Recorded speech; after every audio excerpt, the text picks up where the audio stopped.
सरकारी सहायतारू वंचित दिव्यांग धनमती। नुआपड़ा जिला कमना ब्लॉक अंतर्गत कुरेश्वर ग्राम पंचायत दोहेलपड़ा ग्रामर परमेश्वर राउत और माँ गोमती राउतंक दिव्यांग झील धनमती राउत बयस 25 वर्ष। से जन्मरू दिव्यांग अटंती। बापा कुली मजूरी करी परिवार प्रतिपोषण करुछंती। हेले दिव्यांग पाई उद्दिष्ट विभिन्न सरकारी योजनारू से वंचित हेउथुवा अभियोग होईची। सरकारी सहायता कहिले केवल प्रतिमास दिव्यांग भत्ता मिलुची। पूर्वर सरकार योजन 5 केजी चाउल मिलुला ताहा मध्य गत 2 वर्ष हेब मिलुनी। प्रशासन ठारे अनेक थर दृष्टि आकर्षण करिसेंती किंतु सुफल मिलुनाही। गत सोमवार जिलापालଙ୍କ अभियोग शुणाणी शिविर रे पुणी थरे अभियोग करिसेंती।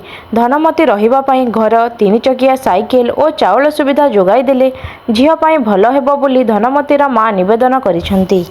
मोर ना गोमती राउत दोहेलपड़ा मोर झील ना धनमती राउत ननी तार सुविधा तो नहीं हबार फिंगर नहीं हबार तार आधार नहीं ही पारबा आरो चोल भी नहीं पावार ननी 2 बरस सालाना आरो भाता भी 1000 टका दोछन 200 टका कटी गला नहीं दबार घर द्वार भी किछुटा नहीं ना लेट्रिन बाथरूम भी आमर नहीं ना किछु सुविधा नहीं ना 6 परिवार अछु भी हमके किछुटा सरकार नहीं देनु भी वीडियो ठाने गनु जनानु भी घर के जिमु इंक्वायरी करी देखी जिमु बयाने आर आज्ञा नहीं आसबार हमर घर द्वार